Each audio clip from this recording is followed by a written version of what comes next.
Si prochainement vous partez pour unir le pays comme vous l'avez fait, vous resterez au camp au minimum.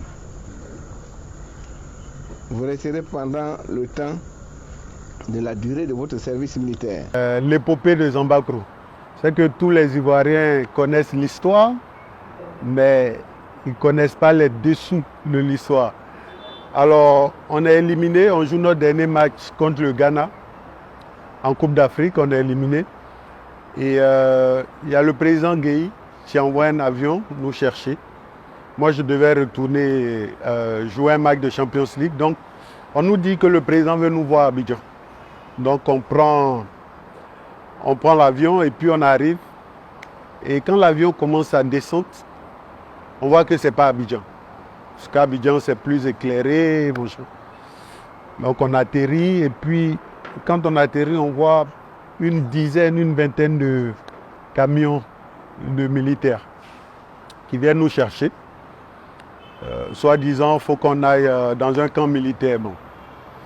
Alain Guaméné est en bon bêté. Hein. Pendant 1 heure, il n'a pas accepté de monter dans le cargo. Et c'était des discussions. Et finalement, les autorités nous ont convaincus d'y aller. Puis on arrive à Zambacro.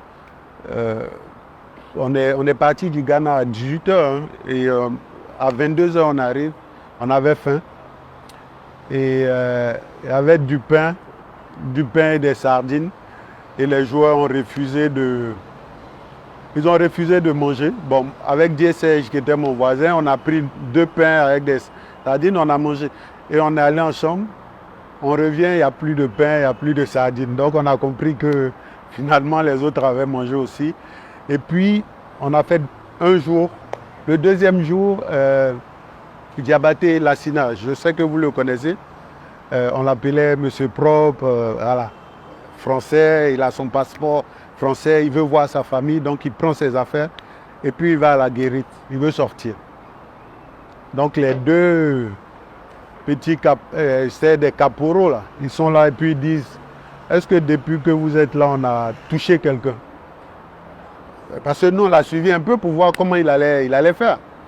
Donc, on lui demandait, est-ce que depuis que vous êtes là, on a touché quelqu'un? Il tourne, il se plaint, ouais, moi je m'en vais, il faut que je rentre. Et les militaires lui ont dit, bon, si tu es un homme, sors. Et puis ils ont soulevé la barrière. Donc Diabaté, il a parlé pendant 5 minutes et puis il est retourné poser ses affaires dans la chambre. Donc, mais ça nous a tellement fait rire parce que on s'est dit, un moment, il pensait que voilà, le passeport français, ça allait l'exonérer, tout ça. Ben, les gens, ils s'en foutaient un peu. Hein. Tu as un passeport zambien, tu as un passeport américain, tu joues pour la Côte d'Ivoire, tu es ivoirien. Et c'est ce qu'on lui a dit. Mais c'est l'épisode qui nous a... Et chaque fois qu'on le voit, on en parle encore. C'est dit, mais Lassina, mais pourquoi tu n'es pas sorti?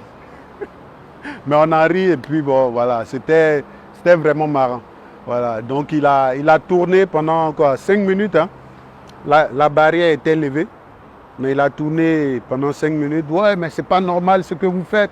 Oui, bon, moi, il faut que je rentre voir mes enfants. Et les gars lui ont dit, bon, sors, si tu es garçon, sors. Et il n'est pas sorti.